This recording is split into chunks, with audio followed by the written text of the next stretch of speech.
굴삭기 기사를 데리고 다니면서 가르쳐주는 업체가 있느냐? 취직을 할 수 없는 상황이기 때문에 쉽지 않겠구나. 이 시장에 진입하는 게 너무 쉽지 않아요. 너무 많은 시간이 투여되고 당장 1년이 지나도 10년이 지나도 20년이 지나도 이 수익의 틀은 변하지 않아. 기사 생활에서는 더욱더 생활이 연계가 안 되고, 지금 이 하수 관련된 사업을 하면서 저의 뭐 시그니처라고 한다면 굴삭기라고 할 수 있잖아요. 제가 이제 실제 경험했던 바탕으로 제 생각을 말씀드리는 거예요. 대위로 전역을 하고요. 전역하면서 바로 이 굴삭기 기사를 이제 해야 되겠다는 생각을 갖게 되었거든요.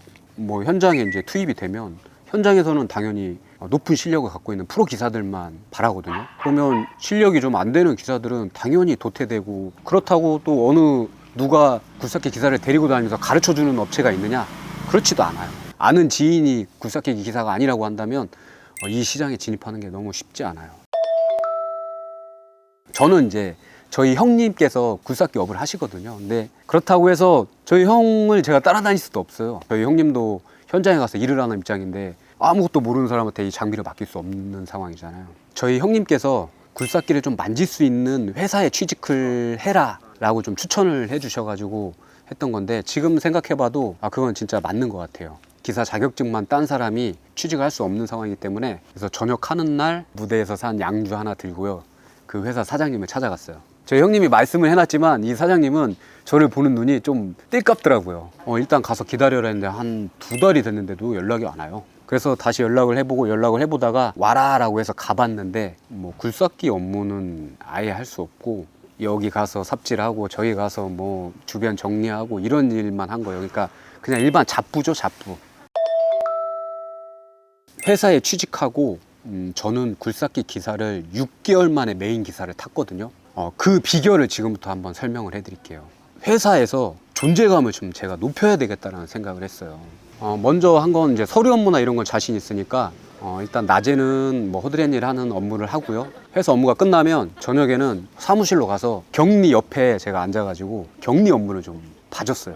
근데 이 격리 자체가 좀 의아했겠죠. 일 끝나고 와가지고 여기 와서 이 일을 할까. 근데 굴삭기를 배워서 뭐 제 사업을 나중에 할 수도 있을 텐데, 그때 토목 관련 사업도 할 수 있겠다라는 생각으로 모든 업무를 다 배우고자 하는 그 욕구가 되게 진짜 컸습니다. 그때는 진짜 제가 열정이 대단했거든요. 그래서 끝나면 한 저녁 10시까지 격리 업무 보고, 캐드 업무가 필요하다는 거예요.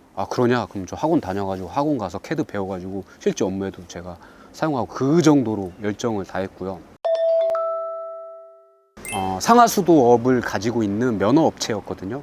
그러니까 이런 관로 공사를 많이 해요. 큰 현장 2개가 있었는데, 하나는 하수관로 현장, 하나는 다리를 건설하는 현장이었는데, 다리를 건설하는 현장에 가면 그러면 맨날 삽질하고 뭐 주변을 정리하고 소장이 뭐 어디 가서 심부름하면 심부름하고 하는 이 일밖에 못 하는 거예요. 장비를 만질 수 있는 기회가 없잖아요. 이쪽 상하수도 업무를 하는 이쪽 현장으로 넘어오고 싶었는데, 마침 그러니까 소장님이 계시고 소장 밑에 현장 기사가 대부분 하나가 있는데, 현장 기사를 회사에서 뽑아주지 않았던 거예요. 현장 소장님의 눈에 좀 들려고 업무 좀 가르쳐 주시면 제가 해낼 수 있다. 그 현장 관련된 뭐 이런 실무 공무 일들은 시켜주시면 제가 무조건 할 수 있다라고 하면서 뭐 사진대지 관리, 기타 전체적인 일을 제가 한다고 하면서 그 일을 맡아서 했어요. 이제 그 중간중간 당연히 이제 저희 굴삭기는 언제 타느냐, 출근하기 1시간 전에 빨리 와서 점심 먹고 남들 쉴 때 또 타고요, 일 끝나고 또 1시간 타고요. 이런 식으로 이 기능은 그때 익히는 거예요. 한 6개월여 됐을 때쯤 회사에 있는 공투 장비, 그리고 미니 장비, 이 장비는 제가 자유자재로 좀 움직일 수 있는 정도가 됐고, 그때 마침 회사에 굴삭기 기사님께서 퇴사를 하셨어요. 회사에서는 이제 굴삭기 기사를 뽑아야 되잖아요. 뭐 측량도 하고요, 그리고 도면을 바탕으로 한 이제 실제 공사를 전체적인 걸 제가 다 진두지휘하는 입장이 돼 있었는데, 사장님, 제가 하면 어떻겠습니까? 월급 조금 더 주시고 현장 업무 그리고 굴삭기 기사까지 다 하겠다.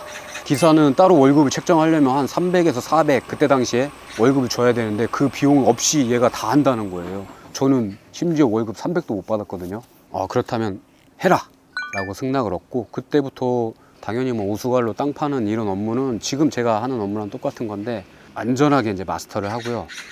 회사 딱 입사한 지 1년 되는 차에 저는 이제 회사를 그만뒀어요. 중기 회사, 어디 회사에 하나 취직을 해서 나의 한번 역량을 한번 펼쳐봐야 되겠다라는 생각에 예를 들어서 다른 업무는 좀 잘 모르죠. 모르니까 조금 처음에 헤맬 수 있거든요. 근데 진짜 소장님 바짓가랑이라도 잡고요. 쫓겨나지 않는 거예요. 원래는 5시에 끝나야 되는데 6시, 7시까지도 해드리고 그런 좀 노력을 많이 했어요. 그리고 소장님들하고도 친하게 지내려고 많이 노력하고요. 특히 현장에서 일하는 작업자분들하고 원하는 것들 다 들어주고 또 옆에서 비유도 잘 맞춰주고 하면 인정해줘요. 그 6개월 동안 이 기사 업무를 하면서 이제 저는 이 일을 통해서 기사들도 몇 두고 싶은 그런 포부가 있었는데 남들하고 좀 차별화된 전략으로 이 시장에서 살아남으려면 뭘 해야 될까 이제 고민을 한 거죠. 이 시장 자체가 거의 다 오프라인으로 좀 이루어진 인맥을 통해서 이루어진 시장들이다 보니까 그때 당시 저는 이건 아니다. 그래서 블로그를 시작했어요. 간지 한 2달여 만에 소위 말하는 파워 블로거가 됐어요. 그렇게 되면서 이제 이 굴삭기 관련된 이 글들을 많이 올렸는데 그 6개월의 기간 동안 제가 기사 생활하는 동안 전화가 하나도 없는 거예요. 내가 생각한 것과는 너무 다르다. 또 느낀 게 뭐냐면 나중에 회사의 대표가 기사 여럿을 두고 장비 여럿을 두고 이 회사를 운영하는 게 너무나 쉽지 않은 일이더라고요.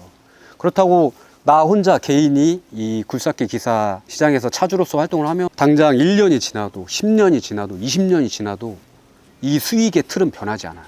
버는 게 딱 한계가 있는 거예요. 빚에 허덕이는 입장이었거든요. 개인 회생도 했었고 한 달에 숨만 쉬면 한 500씩은 나가야 되는 입장이었기 때문에 빨리 뭔가 일어서고 싶은 상황이어서 지금 당장은 내가 굴삭기 살 돈도 없었고 기사 생활을 해서는 더욱더 생활이 연계가 안 되고 그렇다면 이걸 바탕으로 다른 사업을 해야 되겠다.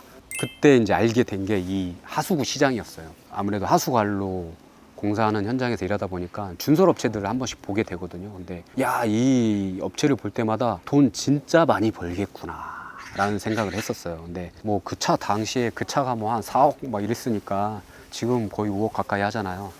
그걸 내가 지금 당장 할 수 없지만 이게 저는 사업성이 있다라고 판단을 하고 이 시장에 이제 뛰어든 거죠. 그때 당시에는 이제 고압 세척을 하는 업체들이 많지 않았고 SNS나 이 블로그 마케팅이 제가 잘 됐었잖아요. 그걸 바탕으로 이 시장에 뛰어들기 너무 좋은 환경이었어요. 처음에 뭐 당연히 시작할 때는 맨 땅에 헤딩이죠. 근데 당연히 이제 이 개인 창업을 하면서 이 사업을 시작하면서 많은 걸 잃었어요. 빚에 허덕이던 것들 다 해결하고 사업적으로도 많이 성장을 했고요. 굴삭기 기사 생활도 지금 제가 있었던 계기가 되었고 인력비의 가장 많은 부분이 이 장비거든요. 근데 이 장비를 본인이 다룰 수 있게 됨으로써 현장에서 이 메리트가 되게 그리고 남들과의 경쟁력에 있어서 가격적인 부분도 확실히 올라갈 수 있고 그렇기 때문에 업에 계신다고 하시는 분들은 이런 부분도 좀 생각하시면 너무 좋을 것 같아요. 업을 준비하시는 분들한테 제가 말씀드리고 싶은 건 처음 준비할 땐 굴삭기 기사가 다 갖춰진 토목 관련된 회사에 취직하세요. 뭐 아는 지인이 있다 뭐 이런 게 아니라고 한다면 저는 그게 가장 빠른 길인 것 같고 건설회사의 사람들이 되게 속을 많이 썩이거든요. 근데 말을 잘 듣잖아요. 그러면 회사에서 전폭적인 지지를 해주거든요. 근데 그 틈새를 잘 공략해서 자신의 입지를 딱 굳히고 그러면서 제가 성장하게 가면 페이도 올라가고 굴삭기 기사로서의 능력도 성장이 될 겁니다. 그 이후에 사업 방향을 틀어서 갈 수 있는 상황이 되게 무궁무진하거든요. 이렇게 해서 혹여나 이 일을 준비하시는 분이거나 이 업에 계신 분이라면 비전을 가지고 준비하신다면 앞으로 너무 좋은 일이 일어나지 않을까 싶습니다. 간략히 생각나서 오늘 이 인터뷰를 하게 됐는데 다음번에 또 이 굴삭기 관련된 다른 정보를 한번 더 소개해 올리겠습니다. 이렇게 오늘 영상 마치겠습니다. 전국의 굴삭기 기사님들 그리고 이 업을 준비하시는 분들 파이팅입니다.